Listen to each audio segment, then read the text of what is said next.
Hey, everybody. Welcome to this edition of Snow Talk. And really, it's going to be more of cold talk. Once again, I'm joined by our weather intern, Sid Abramson. How you doing? Say hi to everybody. Hello. We are. He loves when I embarrass him. We're going to be talking about we're going to be talking about several things. We've got this cold Arctic air coming in tonight. We've had a few sprinkles. You were talking about that a second ago. We were leaving for a little dinner. Yeah. Had a couple sprinkles and then it ended. So. And we both washed our vehicles today. I'm sure a lot of you did. My wait was about 45 minutes. I don't know how long your wait was. I actually was lucky. I actually pulled in. It looked like a long line, but it wasn't. I got in. It was about 15 minutes. And then when I was leaving, the line was out the road. Out the road, yeah. Well, that's what I ran into. I had to go to two different ones, actually, because the first one, the machine was broken.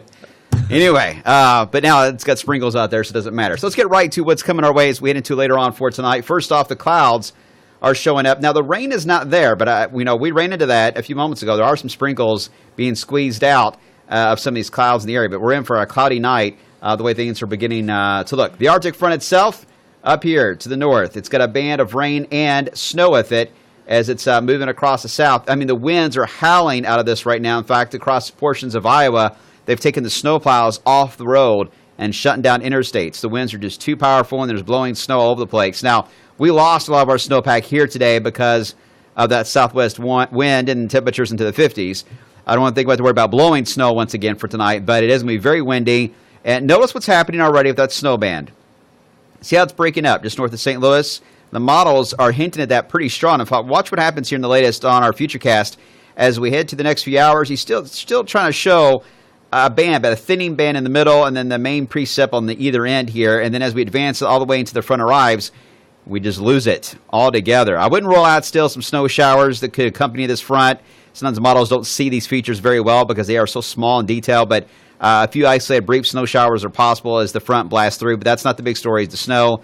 It's the cold air rushing its way in as we do later on tonight, and certainly for tomorrow morning. This is an interesting map. These are the wind fields. Look at how the wind, if you look at these purples here and pink shadings, that is very strong winds, gusting over 30 miles per hour. We've had some gusty winds here today, but these have been southwest winds we've had in the area today. And then we get over a break, and that's already starting to happen now. The winds are already starting to calm. But watch what happens. This wall of wind comes crashing into our area by midnight into about 2 o'clock in the morning. And then the front kind of washes itself out as we head into the evening. But the strong winds at this point will be blasting into areas of Kentuckiana by 2:30, 3 o'clock into the morning hours. And then that will continue to be pretty windy through the first few hours of daylight for Monday.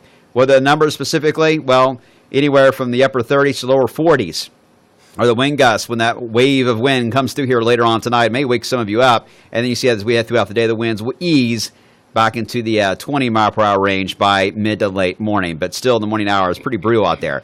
Right now, we're 44, 36 in Seymour. We're not going to see a whole lot of movement on the thermometer, especially with clouds in the area now. It'll be pretty stagnant. But later on, the temperature will drop drastically when that front moves through. We've talked a lot about the wind chills. All right, wind chills on Monday, not too bad. Single digits around zero, we can handle that. But as we head into Tuesday morning, this has been the period of most concern, has been Tuesday morning, because we have wind chill advisories now in effect for areas up to our north as we head into Tuesday morning especially. But the numbers have really backed off here. Yesterday we were showing 16 to 20 below in Louisville and 20 to 25 below across areas in northern Indiana or northern counties into Indiana. And that has really been shaved off the past couple of model runs. Hopefully that's true. If so, we can avoid an advisory being issued, but we'll have to wait and see how that turns out once we get a little closer. Now, looking ahead, I posted about this on my Facebook page. Interesting setup. This cold Arctic air moving in Tuesday and Wednesday for us.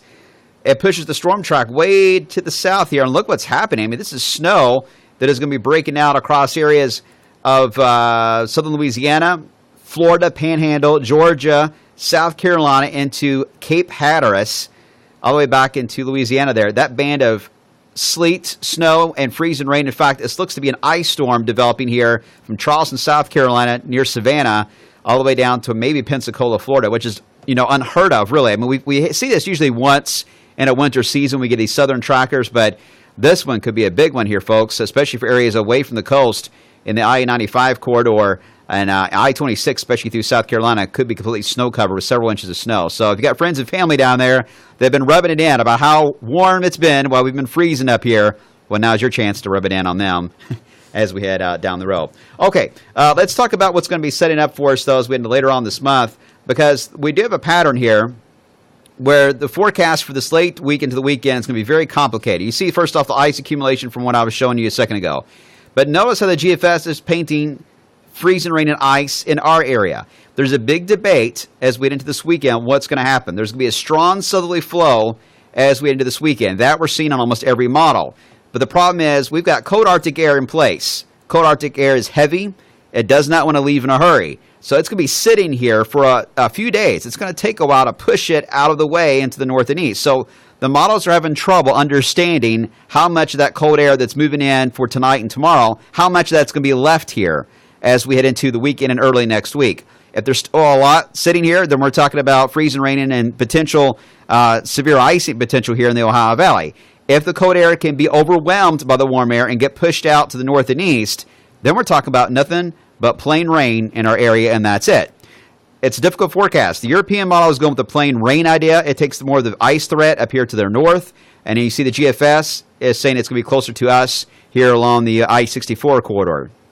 Keep in mind, the Canadian model is even colder with this idea, and it's trying to bring in the idea there could be some snow that develops in the back end of the system as we early the next week. So very, very complicated setup for the weekend and next week. I'm going to play it safe. I'm going to go just wintry mix. I don't like that phrase at all, but I'm going to use it because it's the best way we can handle the pattern, the way it's setting up, because you cannot, this far out, you just cannot tell how much that cold air is going to be sitting there when this warm air comes in. The models can't tell, and if they can't tell, then no one knows until we get to that point. So we're just going to go with wintry mix and keep an eye on it.